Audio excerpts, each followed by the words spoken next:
While Natalie Harding stood at the edge of her husband's grave in the cold Connecticut rain, clutching a single white rose against her chest, her own mother leaned over to her father and whispered loud enough for half the mourners to hear, "It's just a funeral. We didn't need to fly in for this." Those 6 words, spoken over the freshly turned dirt that held the man Natalie loved more than oxygen, did something to her that no grief counselor, no friend, no amount of time could have predicted. They didn't break her. They built her. What her parents didn't know, what nobody in that cemetery knew except one quiet attorney standing at the back in a charcoal Tom Ford suit, was that the man lying in that mahogany casket had spent the last 11 years quietly, meticulously, and brilliantly building a private equity firm worth $470 million. Every single share, every single LLC, every single offshore trust account had been legally transferred into one name and one name only: Natalie Harding. And when her parents came crawling 6 months later, begging for access to the family trust they assumed they were still a part of, Natalie didn't scream. She didn't cry. She simply reached across the marble table of her Manhattan penthouse, slid a sealed envelope across the surface, and watched their faces collapse as they read the words printed on the first page. "You have been permanently removed as beneficiaries of the Harding Family Trust, effective the date of Marcus Harding's burial. The reason cited: abandonment during documented time of bereavement." Now, before we go any further into this story, we need to ask you something directly. If your own parents refused to attend your husband's funeral and then had the nerve to show up months later asking for money, would you forgive them, or would you make sure they never forgot what they chose that day? Drop your answer in the comments right now, and make sure you like this video and subscribe to this channel before we begin, because this story is one you are absolutely not going to want to miss a single second of. Natalie Calloway was not born into wealth. That is the first thing you need to understand about her, because everything that happens later, every perfectly calculated move, every devastating document, every quiet smile in the face of absolute betrayal, only makes sense when you understand exactly where she came from. She grew up in a 3-bedroom house in Bridgeport, Connecticut, the kind of neighborhood where the gutters stayed clogged from October through March, and the landlord took 3 weeks to fix a broken furnace. Her father, Gerald Calloway, worked as a mid-level insurance adjuster for a regional firm that he complained about constantly but never had the courage to leave. Her mother, Diana Calloway, had spent 20 years cultivating the art of appearing more sophisticated than she actually was, always dressed just slightly too formally for any occasion, always name-dropping the one wealthy family they distantly knew through a church connection, always reminding Natalie in a dozen subtle and not-so-subtle ways that she was not quite good enough yet, not yet pretty enough, not yet accomplished enough, not yet successful enough to make the Calloway name mean something. Natalie had heard that word, yet more times than she could count, and every single time it landed like a small stone dropped into still water, sending ripples of inadequacy spreading through her entire body. She was a brilliant student despite all of it. She earned a full academic scholarship to the University of Connecticut, majored in finance, graduated summa cum laude, and landed an entry-level analyst position at a mid-sized investment firm in Hartford before she was 23 years old. She called her parents the night she got the offer, her voice trembling with pride, and her mother's response was, "Hartford? Oh, Natalie, I was hoping you'd set your sights a little higher. Your cousin Patricia just got a position in New York. But I suppose Hartford is a start." Gerald Calloway said nothing. He rarely did. He had perfected the art of passive absence, present enough to avoid blame, absent enough to never offer anything real. Natalie learned early that his silence was its own kind of cruelty. She met Marcus Harding at a finance conference in Boston when she was 25 years old. He was 31, already sharp-eyed and focused in the way of someone who had been building something in his mind long before he had the resources to build it in the real world. He was not flashy. He was not the loudest person in the room. He wore a simple navy suit, no tie, and he was standing near the coffee station reading a copy of the conference program with genuine interest when she accidentally knocked her portfolio folder into his forearm and sent papers scattering across the convention floor. He knelt down immediately without saying a word and helped her gather every page, organizing them neatly before handing them back with both hands. "Marcus Harding," he said and smiled. It was not a sales smile. It was the kind of smile that came from somewhere honest. They talked for 4 hours that afternoon, missing 2 panels each. He told her about his vision for a boutique private equity firm that would specialize in undervalued mid-market manufacturing companies in the American Midwest, the forgotten backbone of the economy. He called it, the companies that made real things that real people needed, companies that had been overlooked by the big coastal firms because they weren't glamorous enough. His eyes lit up when he talked about it, and Natalie sat across from him at that hotel bar and felt something she had not felt in years, the sensation of being heard by someone who was genuinely paying attention. She told him about her own ambitions, her own frustrations with the slow corporate ladder, her own ideas about capital allocation in underserved markets, and he leaned forward with his elbows on the table and said, "You're not just smart, Natalie. You think structurally. That's rare." Nobody had ever said that to her. Not one professor, not one manager, not one family member. She drove back to Hartford that night and could not stop thinking about him. They dated for 2 years before he proposed. During that time, Natalie watched Marcus Harding work in a way that redefined her understanding of discipline. He woke at 5 every morning. He read obsessively market reports, SEC filings, manufacturing industry journals, legal texts on corporate structure. He had one small office in a shared workspace in Stamford, Connecticut, one assistant who worked part-time, and a business plan that 14 different investors had already passed on. But he kept refining it. He kept adjusting and improving and rebuilding without bitterness, without the kind of ego that makes most men abandon good ideas because the world was slow to recognize them. Natalie began helping him informally, reviewing his pitch decks, modeling out his financial projections, catching structural weaknesses in his fund agreements that even his attorney had missed. Marcus noticed. He always noticed. "I'm going to need you as a partner," he told her one evening in his small Stamford apartment, sitting cross-legged on the floor with papers spread all around them.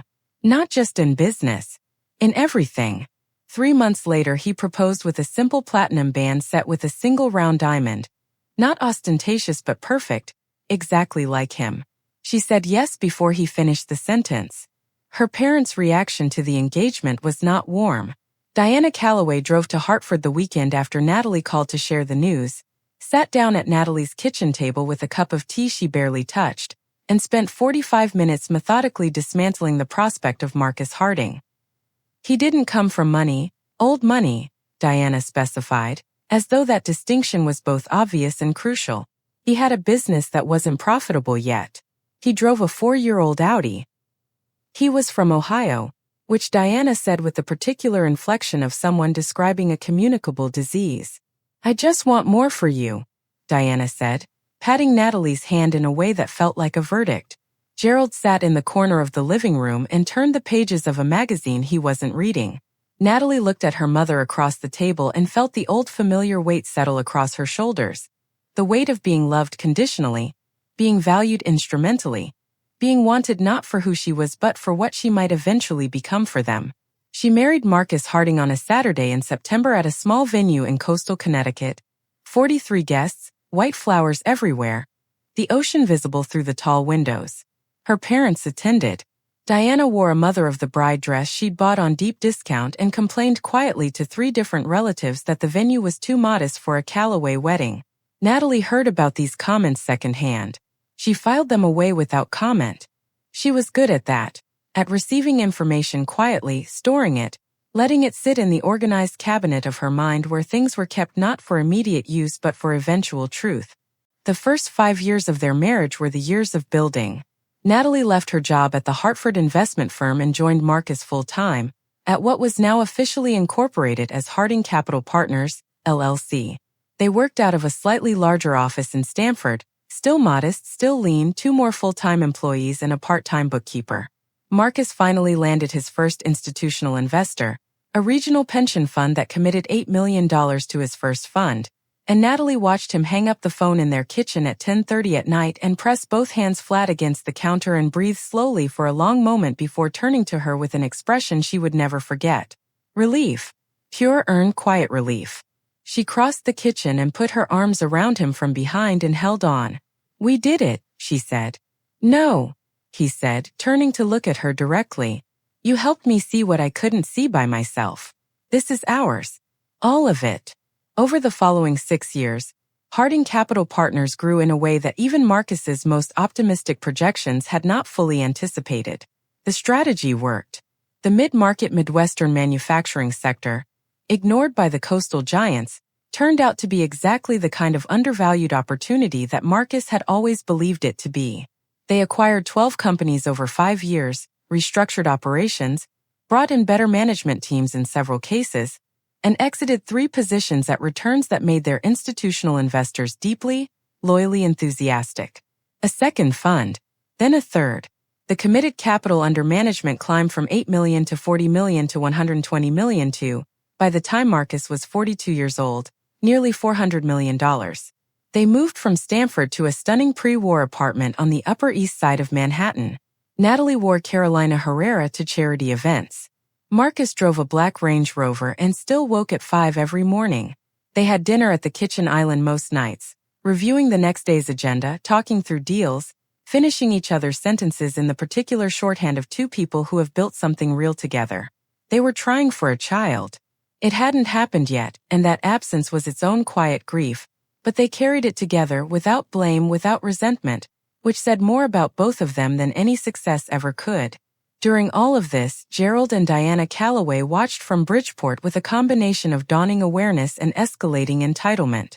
As Natalie and Marcus's wealth became increasingly visible, the Manhattan address, the mentions in regional finance publications, the Christmas cards sent from a penthouse, her parents began a slow repositioning of their attitude toward Marcus Harding. Suddenly he was very driven. Suddenly he was clearly talented. Diana began referring to him as our son-in-law Marcus, at her book club in a tone she'd never once used when Natalie first brought him home. They started visiting more frequently. Diana would arrive with small gifts, a candle, a paperback, something from a discount home store wrapped in tissue paper, and spend the visit making careful observations about the apartment, the furniture, the art on the walls, cataloging everything with the practiced eye of someone who intended to benefit from proximity to it eventually. Gerald would accept a glass of Marcus's excellent scotch and sit in the living room watching sports and saying very little, comfortable in the way of a man who has decided that his comfort is someone else's responsibility. The calls for money started subtly. Gerald's car needed a major repair. Could Natalie help with the bill? Diana wanted to take a trip to see her sister in Florida, but the airfare was high this season. The roof on the Bridgeport house had developed a leak. Each request was framed as temporary, as a loan, though no repayment ever came or was ever seriously expected. Marcus paid without complaint each time, not because he didn't notice the pattern but because he understood something about Natalie's relationship with her parents that she herself was still working through, that she had spent her entire life trying to earn a love that was never going to be offered freely, and that every check he wrote was another installment in that long, painful effort. He never once said, "Natalie, your parents are using you." He knew she knew. He waited, patient as always, for her to reach that conclusion in her own time and her own way. He respected her that much. Then Marcus got sick. Started as fatigue, deep, unusual fatigue of the kind that didn't respond to sleep, that sat behind his eyes and pressed down on his shoulders and made him slow in the mornings in a way Natalie had never seen in 11 years of knowing him. He dismissed it for 3 months, busy quarter, stress, not enough exercise. Natalie noticed and said nothing, watching the way she always watched. When he finally went to the doctor in February, it was because she scheduled the appointment herself and drove him there. The initial blood work came back with numbers that sent them to a specialist. The specialist sent them to another specialist. By April they had a diagnosis, a rare and aggressive form of lymphoma, stage 3, with treatment options that were intensive and uncertain. Marcus sat in the oncologist's office in Midtown Manhattan on a Tuesday afternoon, listened to the statistics with the same focused attention he gave to investment prospectuses, and then looked at Natalie and said, "Okay, tell me what we do first." They did not tell her parents immediately. Natalie made that decision consciously, and she told Marcus why. "I don't want their reaction to become something I have to manage on top of everything else." He nodded. He understood. When she finally told Diana 2 months into treatment, her mother's first question, after a brief expression of appropriate alarm, was whether Marcus had good life insurance. Natalie held the phone away from her ear for a moment, looked out the window of their Manhattan apartment at the skyline and said, "Yes, Mom, he does." Diana's second question was whether Natalie would consider moving back closer to Bridgeport if things got difficult. What she meant, though she didn't say it, was closer to us so we can be part of whatever comes next. Natalie heard the subtext perfectly and said she'd keep them posted. Marcus fought for 14 months. He was extraordinary during that time in the way that some people are extraordinary under pressure. Not dramatic about it, not performatively brave, just steady and present and focused on what mattered. He continued working reduced hours as the treatment progressed, but still reviewing deal memos, still meeting with his management team twice a week via video when he couldn't come in, still asking Natalie every morning about the portfolio companies and listening carefully to her answers. He brought in his attorney, Raymond Coles, a meticulous corporate lawyer from a white shoe firm on Park Avenue, and spent 3 months restructuring every aspect of their shared financial life with a precision and foresight that Natalie only fully appreciated later. He transferred all equity in Harding Capital Partners into a family trust with Natalie as the sole trustee and primary beneficiary. He restructured 3 separate LLCs that held real estate assets to list her name exclusively. He set up a charitable foundation in both their names with endowment funding already in place. And in a conversation she would replay in her mind for years afterward, he sat across from her at the kitchen island one evening with a cup of tea he could barely finish and said, "You built this with me. Every single piece of it. I need you to know that I know that, and I need the documents to reflect that so that nobody, and I mean nobody, can ever come to you after I'm gone and suggest otherwise." She asked him what he meant by nobody. He looked at her with those clear, steady eyes and said, "Your parents are going to need money eventually, Natalie, and when they come to you, I want you to be protected. Not just financially, legally, completely. Raymond is handling the trust amendment this week. Read it carefully when it arrives." He reached across the island and covered her hand with his. "You never owed them what they made you feel you owed them. You know that, right?" She pressed her lips together and nodded and did not cry until she was alone in the bathroom 30 minutes later with the shower running. Marcus Harding died on a Thursday morning in October at home, in their bedroom on the Upper East Side, with Natalie holding his hand. He was 43 years old. Outside the windows, the city was going about its business in the indifferent, relentless way that cities do, and the light coming through the curtains was the particular soft gold of early autumn in New York, and Natalie sat beside him long after the hospice nurse had come and gone, holding his hand and not saying anything because there was nothing to say that they had not already said to each other in 14 months of fighting and 1,000 evenings at a kitchen island and 11 years of building something from almost nothing together. She called her parents that afternoon. She called because she had always called. Because the habit of reaching toward them in moments of pain was so deeply conditioned in her that she did it even now, even knowing what she knew about them, even having learned every lesson they had ever taught her about the limits of their love. Diana answered on the 3rd ring. Natalie told her. There was a pause and then Diana said, "Oh, Natalie. Well, I suppose these things happen. When is the service?" Natalie told her the date, the following Saturday, a private burial at a cemetery in Greenwich, Connecticut, followed by a small gathering at the apartment. Diana said she'd have to check Gerald's schedule. Gerald's schedule. As though the death of Natalie's husband was a conflicting appointment on a calendar rather than the end of the world as Natalie had known it. They did not come to the gathering at the apartment. Diana called the morning of the burial to say that Gerald had a prior commitment, a friend's birthday lunch, she said, as casually as if she were explaining why they couldn't make a dinner reservation, and that it just wasn't practical to drive all the way to Greenwich for the service and then drive back. "It's not like it changes anything for Marcus at this point," Diana said. "It's just a funeral, sweetheart. He'd understand." Natalie stood in the bedroom of her penthouse apartment in a black Valentino dress, her hair pulled back, her face composed, holding the phone against her ear, and something happened inside her that she could not fully name in that moment. It was not rage. It was not even grief exactly. It was a kind of crystallization, the moment when a liquid suddenly and completely becomes something solid and clear and structurally different from what it was before. She said, "Okay, Mom." She hung up. She went to the burial. She stood at the graveside with 41 people who had loved or respected or worked alongside Marcus Harding, and she held her white rose, and she listened to the rabbi speak, and she let herself feel every atom of what she was feeling because Marcus had always told her that the feelings were information and you didn't survive by suppressing information. Her parents were not there. Raymond Coles was there, standing at the back in his charcoal Tom Ford suit, watching her with the careful, respectful attention of a man who understood exactly what the next chapter of her life was going to require. After the service, as people gathered around her with embraces and condolences and quiet words, she noticed a couple standing slightly apart, friends of Marcus's from his early Stanford days, who had driven 6 hours from Chicago to be there. 6 hours. And her parents could not drive 45 minutes from Bridgeport. She noted this.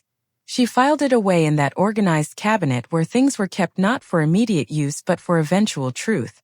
6 weeks after the burial, Raymond Coles came to the apartment on a Tuesday morning and sat across from Natalie at the kitchen island, the same island where she and Marcus had spent 10,000 evenings reviewing the business, building the future, becoming what they became, and he spread the trust documents across the marble surface and walked her through every page with meticulous care. The Harding Family Trust. Total assets under control, $473 million, between the private equity firm's carried interest, the 3 real estate holding LLCs, the liquid investment accounts, and the charitable foundation's endowment. Natalie was the sole trustee. She was the primary and exclusive beneficiary. The original trust document, drafted years earlier when Marcus had briefly considered including a bequest to Natalie's parents as a gesture of goodwill, had been formally amended 14 months ago, removing Gerald and Diana Calloway from the beneficiary schedule entirely. The amendment bore Marcus's signature and was dated and witnessed and notarized and completely, irrevocably legal. Raymond set one specific document on top of the pile and slid it toward her. It was a sealed envelope, cream-colored heavy paper stock, her parents' names printed on the front in clean sans serif type. Inside was a single page. A letter from the trust, formally notifying Gerald and Diana Calloway that they had been removed as contingent beneficiaries of the Harding Family Trust, effective the date of Marcus Harding's burial. The reason cited in clean legal language: abandonment during documented period of bereavement. Documented because Raymond had, with Marcus's prior instruction, arranged for a discreet third party to document the attendance record of the burial service, confirming in writing that Gerald and Diana Calloway were not present despite being notified of the date, time, and location with adequate advance notice. Raymond had thought of everything because Marcus had asked him to think of everything. Natalie picked up the envelope and held it in both hands for a long moment. She thought about her mother's voice on the phone the morning of the burial. "It's just a funeral, sweetheart." She thought about the birthday lunch. She thought about every "not yet," and every "I was hoping for more," and every check that went unrepaid and every Christmas card sent to the penthouse from Bridgeport with a handwritten note about how Diana had mentioned to her book club that her daughter lived in Manhattan now. She set the envelope down carefully on the marble surface. She looked at Raymond and said, "When the time comes, I'll deliver this myself." Raymond nodded. He had expected nothing less. Natalie spent the following 4 months doing what Marcus had taught her to do in times of transformation. She worked. She came into the Harding Capital Partners office every morning, the same office in Midtown that Marcus had built from one room and one part-time assistant into a team of 22 people managing nearly $500 million, and she took the chair behind the desk that had been his and she did the work. She was not a figurehead. She was not a grieving widow learning to manage from the sidelines. She had been, for 11 years, a full intellectual partner in every deal the firm had ever done, and the team knew it and the investors knew it, and the portfolio company CEO she called directly in the first week after returning knew it within 5 minutes of speaking with her. She was sharper than any of them had expected. She was sharper than most of them were comfortable acknowledging. She hired 2 additional senior analysts, promoted the firm's head of portfolio operations to COO, and in her first major decision as sole managing partner, she passed on a deal that 3 of the senior associates had championed because her structural analysis of the target company's pension liability exposure showed an exit-blocking problem nobody else had caught. 3 months later, the deal fell apart at a competitor firm for exactly the reason she had identified. The team stopped underestimating her after that. Raymond introduced her to a wealth management team at a private bank whose clientele started at $100 million in investable assets and went up from there. She moved the family's liquid accounts. She restructured the real estate LLCs with a new set of attorneys Raymond recommended, a boutique firm in Greenwich that specialized in protecting generational wealth from exactly the kinds of situations Marcus had foreseen. She was protected in ways that were invisible from the outside, in ways that required not just financial sophistication but legal architecture, The kind that could only be built by someone who had spent 11 years learning, by the side of someone brilliant, exactly how permanent wealth was actually constructed. She bought an apartment in a new building on Park Avenue, not ostentatious by the standards of what she could now afford, but beautiful in the precise, understated way that old money expressed itself in Manhattan. Wide plank white oak floors, 10-foot ceilings, a kitchen with Calacatta marble countertops and a La Cornue range, a library with floor-to-ceiling bookshelves that she had filled with 1,000 books, half of them Marcus's, arranged exactly as he would have arranged them. She gave the Upper East Side apartment to the Harding Foundation as an event space. She bought a second property in Greenwich, a 6-bedroom shingled colonial on 2 acres with a pool and a garden that she planned to grow things in. She learned to cook properly, not from necessity but from choice. She bought herself a camel cashmere Loro Piana coat and wore it to the farmer's market on Saturday mornings and felt, for the first time in her life, not like someone performing wealth but like someone who had simply arrived at who she was always meant to be. Gerald and Diana Calloway called in March. 5 months after the burial. Diana called first on a Sunday afternoon, while Natalie was in the library reading. Natalie let it ring. Diana called again Monday morning. Natalie answered on the second ring, her voice warm and unhurried. Diana led with pleasantries for approximately 3 minutes. How was Natalie holding up? The weather in Bridgeport had been terrible, Gerald's knee was bothering him, and then she arrived at the point with the inevitability of a train that had only ever been going to one station. Gerald's pension from the insurance company had been smaller than expected. There was some credit card debt that had gotten out of hand. The Bridgeport house needed a new roof now, not just patches, a full replacement. And Diana had been reading. Had Natalie's attorney perhaps explained to her about the family trust? Because Diana had always understood, she said carefully, that Marcus had included them in certain estate planning arrangements, and perhaps now that things had settled down it would be a good time to discuss how that worked. Natalie sat in the leather chair by the library window, looking out at Park Avenue, the late winter light falling across the books on the shelves, and felt something she could only describe as clarity. Total, absolute, unobstructed clarity. She said, "Yes, Mom. Actually, there are some documents I've been meaning to share with you. Can you and Dad come to the city next Saturday? Come to the apartment. We'll have lunch." Diana agreed immediately, her voice brightening with the particular relief of someone who believes they have just been handed exactly what they came for.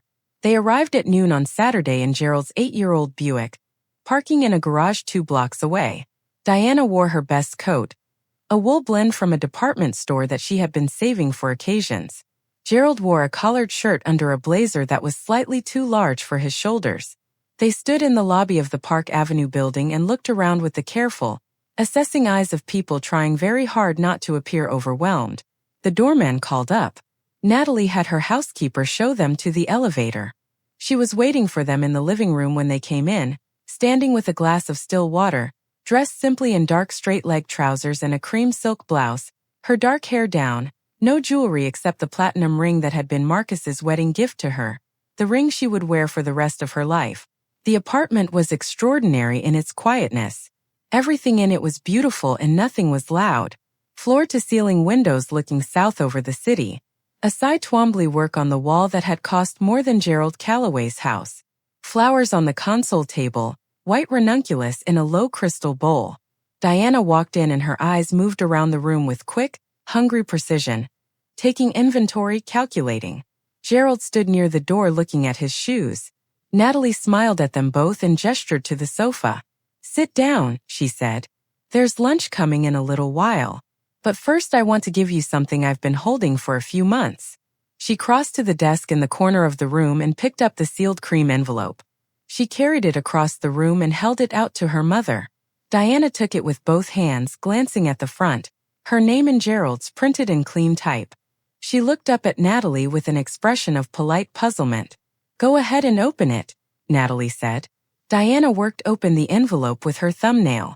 She removed the single page inside and began to read. Natalie watched her mother's face. She watched the moment the words registered, not all at once but in sequence, phrase by phrase, the meaning assembling itself in real time. Diana's lips parted. The color in her face shifted. Her eyes moved back to the top of the page and started again, as though she might have misread something. Gerald leaned over from beside her and Natalie watched him read too. Watched his jaw set and his eyes harden and then go flat in the way that men of his particular cowardice went flat when reality arrived and they had no argument to offer. What is this? Diana's voice was very quiet. It's the trust amendment, Natalie said. Marcus removed you from the beneficiary schedule 14 months before he died. Raymond Coles, our attorney, drafted it per Marcus's specific instruction. It's been notarized and filed and it is completely legal and permanent. Removed us. Diana said the words as though they were in a foreign language. He removed us. He did. And I agreed with the decision, which is why I'm the one delivering it to you now. Diana's composure fractured in stages. First the polite bewilderment, then a flash of something hot and indignant, then the attempt to reassemble the bewilderment as a strategy. Natalie, I don't understand. We're your parents. Whatever misunderstanding. There's no misunderstanding, Mom. Natalie's voice was gentle, genuinely gentle. That was the thing that seemed to unsettle her parents most, that there was no heat in her, no trembling, no visible wound they could appeal to. She was simply present and clear and completely, utterly decided. The document cites the reason. You weren't there. Marcus died and you didn't come. It was a funeral, Gerald said, and then seemed to hear himself and looked away. Yes, Natalie said. That's exactly what Mom said. Just a funeral. I remember. Silence filled the room. Diana looked down at the paper in her hands. Gerald looked at the window. Outside the city moved in its relentless way. 40 floors below, indifferent and endless. We need help, Diana said finally.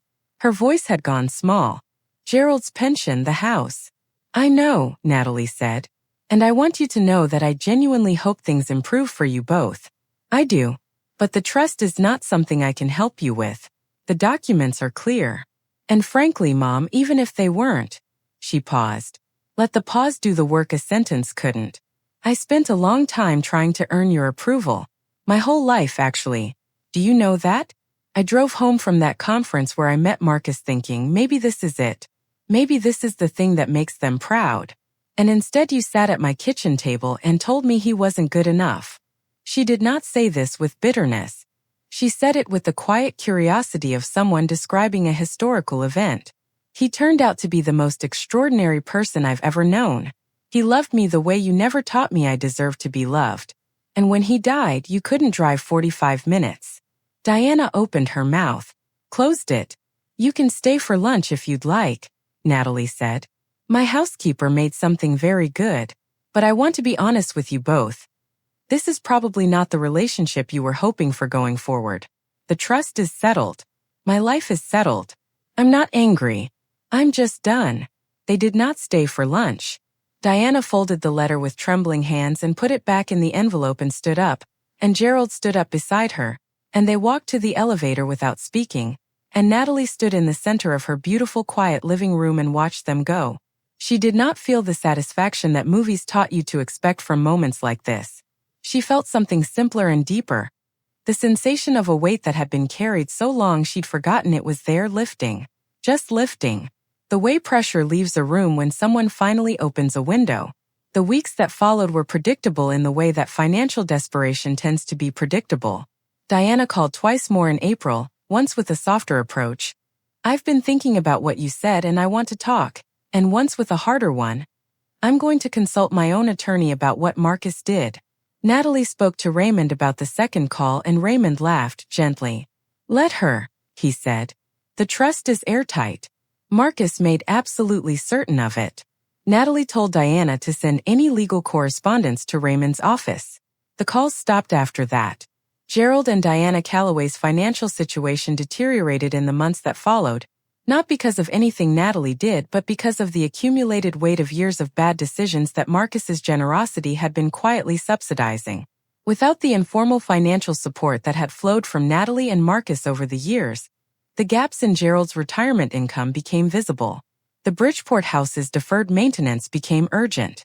Diana's credit card balances, which had been carried with the comfortable assumption that a wealthy daughter and her private equity husband were a backstop, began to collect interest in earnest. By the following winter, Gerald and Diana had been forced to list the Bridgeport house, the house where Natalie had grown up, where she had heard "not yet" for 20 years, for sale at an amount that barely covered the remaining mortgage and the cost of a modest apartment in a retirement community 40 minutes north of the city. Diana called one more time from the new apartment on a Tuesday evening in November. Natalie was in the library of the Greenwich house, a fire going, a glass of burgundy on the table beside her, a deal memo open on her laptop. She let the call go to voicemail. She listened to the message later. Diana's voice careful and tired, saying she just wanted Natalie to know they were settled in the new place and she hoped things were well, and maybe they could have coffee sometime. There was a long pause at the end of the message, and then Diana said very quietly, "I'm sorry. About the funeral. I'm sorry we weren't there." Another pause. Marcus deserved better than that. So did you. Then the message ended. Natalie listened to it twice. She sat in the library with the fire going and her glass of wine and the rain beginning outside, and she thought about her mother's voice. Tired in a way it hadn't been before, stripped of its performance, just a woman in a small new apartment saying the things she should have said 2 years ago. She didn't call back that night. But she didn't delete the message either. She saved it in the particular way she saved things that mattered, carefully without urgency, in a place where it would keep. In the spring, Natalie Harding, sole managing partner of Harding Capital Partners, trustee of the Harding Family Trust, holder of $473 million in assets, and the woman who had been told her whole life she was not yet enough, announced the firm's fourth fund with a target raise of $200 million. The announcement ran in the Wall Street Journal under the headline, "Harding Capital Partners targets $200 million fourth fund under new managing partner Natalie Harding." Raymond forwarded her the article with a single line, "Marcus would be very proud." She printed it and put it in the library, on the shelf between a photograph of her and Marcus taken on a boat in Maine 2 summers before he got sick, both of them laughing at something the camera couldn't see, and a small framed note in Marcus's handwriting that said simply, "You never owed them what they made you feel you owed them." She had the Greenwich garden planted in April with white roses.